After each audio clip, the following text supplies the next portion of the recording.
Assalamu alaikum, урматтуу бир туугандар, урматтуу тоок багуучулар, кандайсыздар? Ден соолуктарыңыздар, иштериңиздер жакшыбы?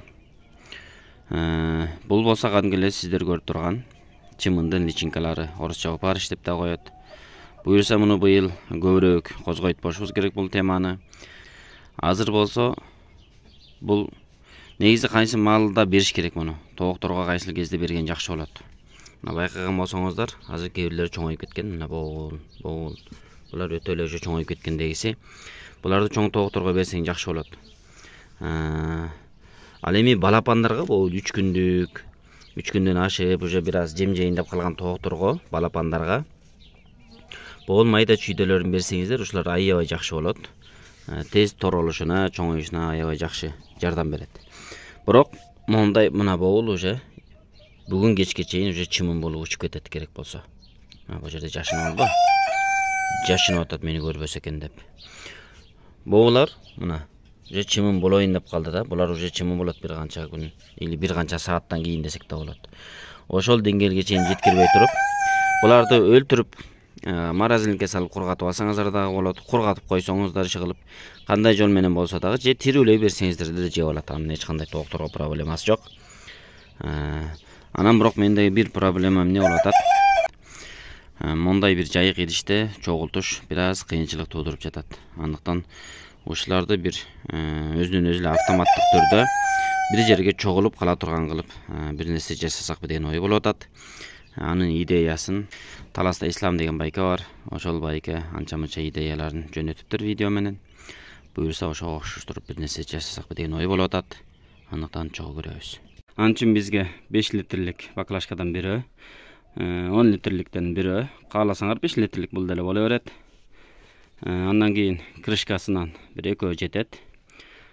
Острый шуруп, анан шурпайор, албетте канцелярский нож, датпас кылганбасы эле боло берет.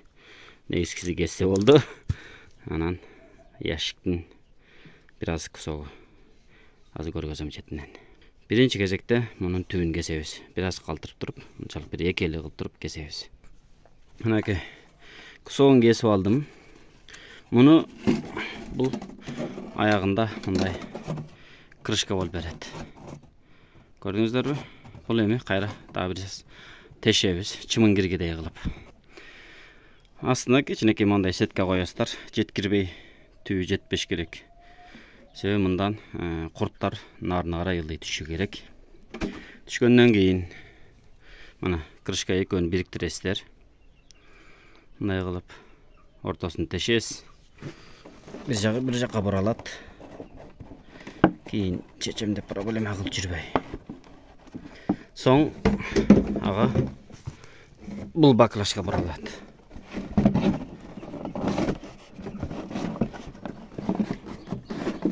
Oldu.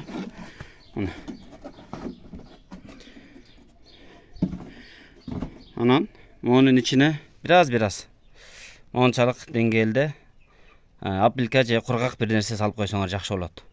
Эч нерсе табылбаса күл болсун, чөптүн пыры болсун, кык болсун, иши бир нерсе салып коюш керек. Мен апилка салып коем, апилка бар менде.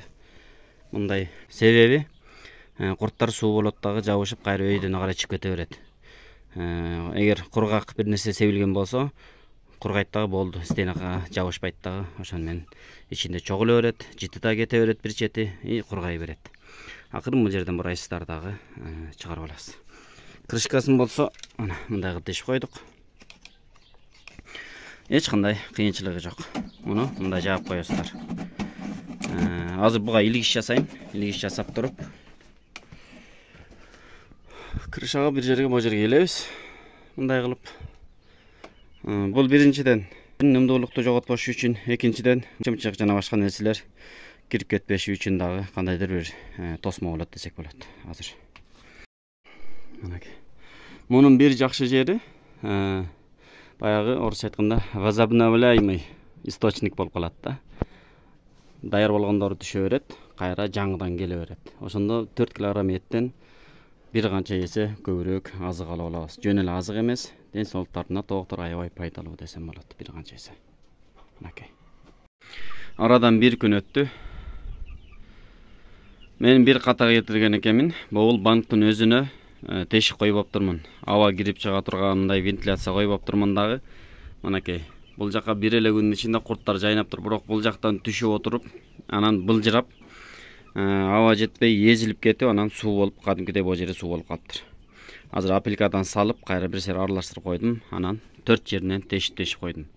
Бул тешиктерден соймалап чыгып кетиши мүмкүн. Бирок апельканы көбүрөөк сала турган болсоңор, мисалы бул жерге чейин сала турган болсоңор, түшкөндөн кийин ал аралашып кургайт дагы, андан кийин соймалап чыгам десе дагы чыга албай калат. Тайгалам түшө берет. Себеби стена кургак болгондуктан. Эгер апелька аз боло турган болсо, кургабай кала турган болсо, соймалап ушул тешиктерден кайрадан чыгып кетиши мүмкүн. Мынакей. Болду. Ушинтип акырындан иш кыла берсеңиздер болчудан. Мону да азыраактан эле салыш керек экен. Себеби өтө көп салып койтурмун. Эми мунун баары мен кантип тоокторума берем деп ойлонуп отурам. Өтө эле көп да бул. Ошол, ушуну көргөзөйүн деп сиздерге видео тарттык. Андыктан кийинки видеолордон амандашканча, ассаламу алейкум, аман эсен, жакшы туруңуздар.